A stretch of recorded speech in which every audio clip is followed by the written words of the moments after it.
It is the early 70s in Brownsville, New York, more war zone than neighbourhood. The buildings stood like burnt-out teeth, blackened and broken, their windows punched out by poverty and rage. The sidewalks weren't made for strolling. They were battlegrounds, every block a front line between survival and surrender. The nights were loud, not with music but with screaming. Police radios crackling, babies wailing, a couple fighting on the third floor while someone overdosed in the stairwell below. And sometimes you didn't hear a damn thing. And that silence, that was worse. Because silence in Brownsville meant a body cooling somewhere, behind a dumpster, under a stairwell, slumped in a hallway where the lights never worked. The hallways of those tenements were long, dark veins, pulsing through the heart of a dying borough. Women lit cigarettes with shaking hands, children curled in corners, learning fast what it meant to stay invisible. No father, no safe place, just noise and pressure and the deep aching knowledge that you were born behind the 8-ball and no one was coming to save you. And in the middle of it all, a child opened his eyes. He didn't cry, he watched. He watched the hookers with swollen lips and runny mascara dragging themselves home at dawn. He watched the crackheads fall apart like ghost stories no one wanted to hear. He watched the dealers and the beat cops and the beatdowns, taking notes in silence, learning the law of the jungle before he could even spell his own name. His world was hunger and fists and shame.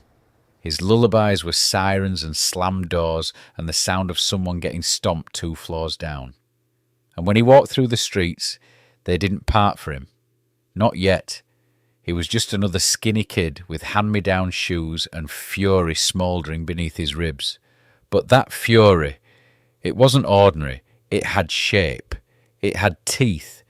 There, under the shattered windows and rusted fire escapes, in the gutters where dreams bled out and died, something ancient stirred.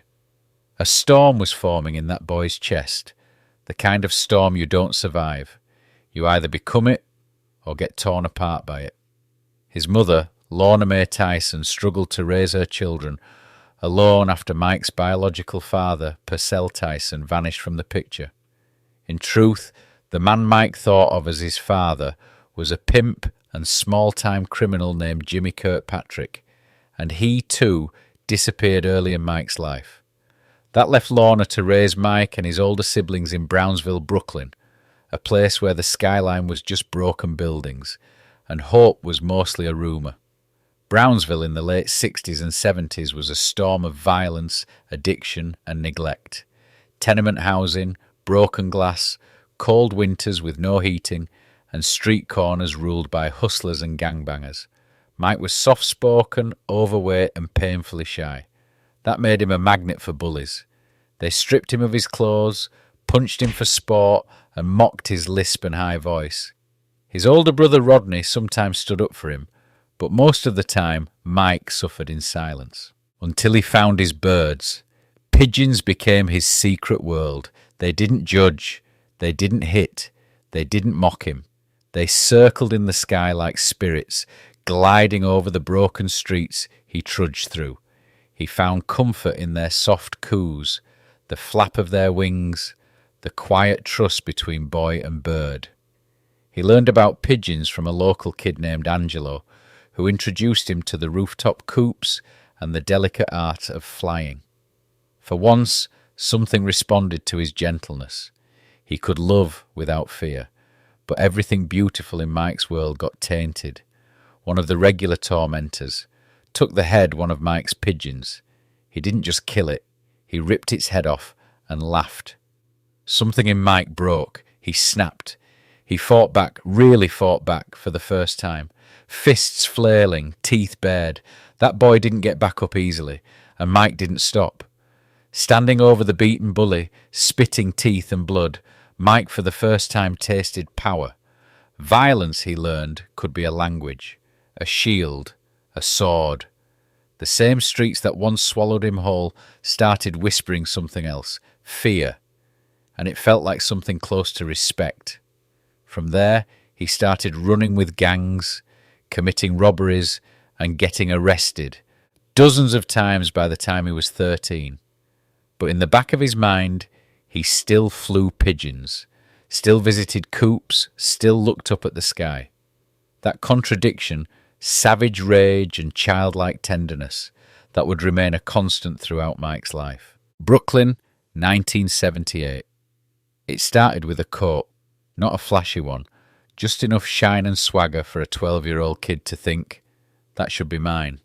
The boy wearing it had money, probably soft, probably never been punched in the mouth before. Mike followed him. No plan, just instinct. Down the avenue, past the fried chicken spot, under the graffiti-blasted awning of an abandoned building. Then he made his move. Quick hands, faster feet. The kid resisted, shouted, but Mike hit him hard, panic fueling his fists, and ran with the coat. He didn't make it far. 2 plainclothes cops jumped him near Livonia Avenue. He was cuffed, thrown into the back of the cruiser, the coat still clutched in his shaking hands. It wasn't his first arrest, but this time it stuck. The judge didn't want to hear about his mother working herself to death, about food stamps, about pigeons and loneliness. He just saw another black kid from Brownsville, with fists like weapons and eyes full of silence. Mike was going away, not by choice, but bad decisions made by another young black kid in Brooklyn, Johnstown, upstate New York. It wasn't a school, it was a prison dressed in a cheap education system. Miles away from the city, surrounded by icy woods and grey hills. No subway rumbles, no corner bodegas, just razor wire and routine. The air smelled like bleach and steel. The staff didn't care who you were, just that you obeyed. Mike kept his head low, but the anger boiled. Other boys sensed it. Some tried to test him, shoves in the hallway, whispered threats in the dorm. He gave them violence, quick and brutal, and they left him alone. But even in Tryon there were ghosts. At night the cries of kids too scared to sleep, the muffled sobs of a boy who had never had the guiding hand of a parent. The stink of disinfectant barely masked the scent of hopelessness. Then came Cus, not in person, not yet, but through Bobby Stewart, a counsellor and former boxer who noticed something raw and volcanic in Mike's fists. One day, Bobby brought gloves, pads and a mirror. "Hit it," he said. Mike did, and something clicked. The rage was still there, but it found rhythm, control, power. The boy who had broken bones over pigeon feathers was now breaking pads with the kind of force that made grown men pause. He trained him in secret, then told Cus, "You need to see this kid." And with that, the course changed. Tryon was no longer a dead end. It became a tunnel, a dark, ugly tunnel that led to something waiting just beyond the mist. A ring, a purpose, a man in the shadows who believed in warriors, destiny and fear. And Mike, for the first time in his life, he was listening. The old man lived like a ghost, tucked upstate in the sleepy town of Catskill, in a peeling white house that smelled of old books, medicine, and something fainter, something sacred, like sweat soaked into floorboards from 100,000 jabs thrown in silence. The place had the weight of memory, a quiet storm behind every creaking door. He wasn't just a trainer, he was a relic, a prophet in exile. By the time Mike cast a shadow at his door, a raw, wild-eyed boy from the pit, Cus had already carved legends out of rough marble. He'd made Floyd Patterson the youngest heavyweight champion in history, trained Jose Torres to a light heavyweight world title. He'd taught them all about fear, about control, about becoming. But Cus had been burned by boxing politics, driven from the bright lights of New York by corruption, by men with fat rings and thin souls. So he disappeared, took his ideas, his philosophies, his gospel, and built a little sanctuary in Catskill. The gym, it sat like a dusty chapel above the police station. The paint peeled from the walls in long strips like old bandages. The heavy bags were patched with duct tape and sweat, sagging like old fighters. There was no glamour, just cold concrete, battered gloves, and the faint hum of a broken fluorescent light. But inside those 4 ropes, Cus preached war. He quoted Plato, Sun Tzu, Machiavelli. He made boys into machines not by strength, but by thought. This was the environment that the boy spat from the gutters of Brownsville. 13 years old, thick-necked, barely literate. Already a thief, already dangerous, arrived in. But Cus didn't see the crime, the fear, the broken pieces. He saw fire. He said it later. Said, "This is the heavyweight champion of the world. Not maybe, not someday. Is." No one believed him. Cus took him in, made him part of the family. Mike lived in his house, slept under the same roof, learned how to fold his clothes, say please and thank you. Cus became the father and the general Mike needed, discipline by day, stories of warriors by night. Cus didn't care with softness, he cared with purpose. He woke Mike before sunrise, ran him through drills that broke older boys. He made him memorize affirmations, drilled philosophy into his skull like scripture. The hero and the coward feel the same thing, but the hero uses his fear, controls it. Discipline is doing what you hate, but doing it like you love it. He told Mike he was special, not like a gifted kid, like a chosen weapon, and Mike, hungry for love, for order, for a name, believed him. He bled for him, trained like a madman, watched old fight films while other kids chased girls, lived for the sound of Cus' voice saying, "Good, again, now faster." The old man, half blind, shuffling between the ring and his recliner, was building something monstrous out of pain and precision. And in that crumbling gym above a police station, the scariest fighter of the modern era was forged in silence. It began every morning before the sun even dared open its eyes. No alarms, no leniency, just the voice of Cus, rasping through the cracked hallway like a general in a war he refused to lose. "Up, let's go." No warmth, no room to whine.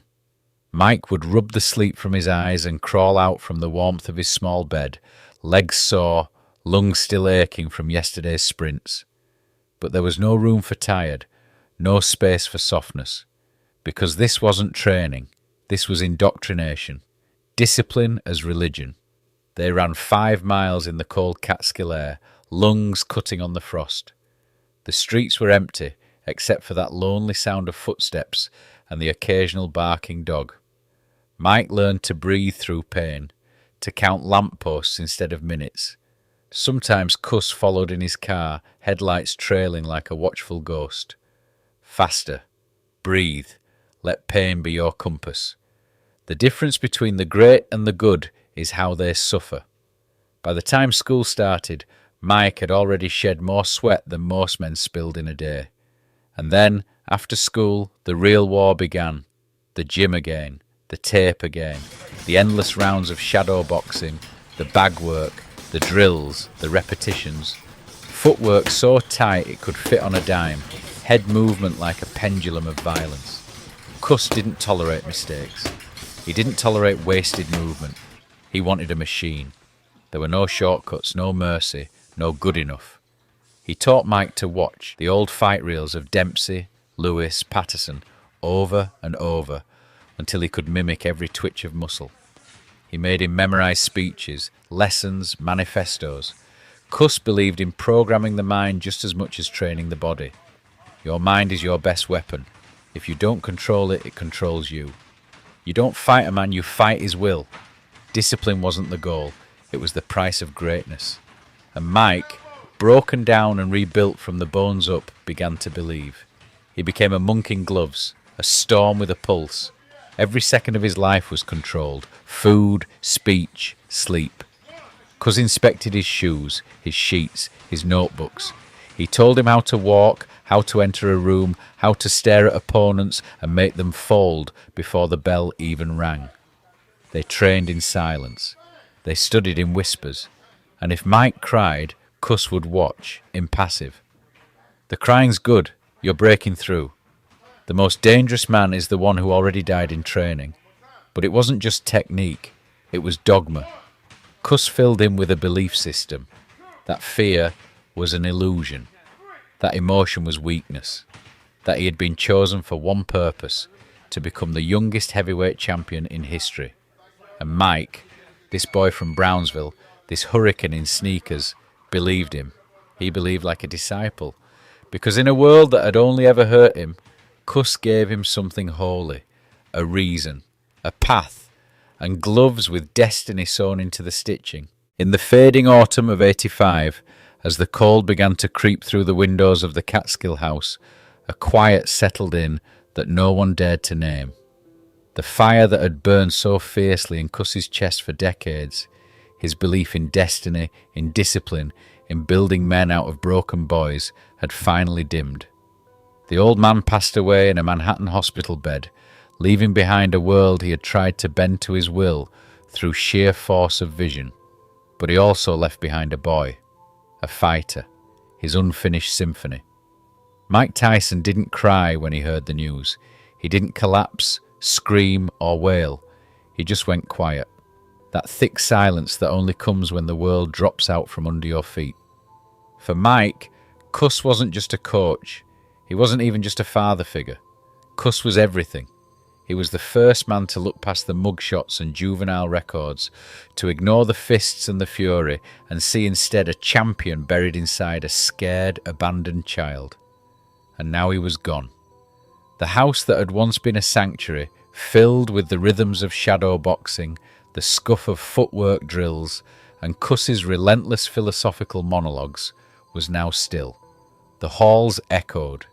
The gym downstairs, once full of barked instructions and the thud of leather on canvas, felt more like a mausoleum than a dojo. Kevin Rooney tried to keep the machinery running.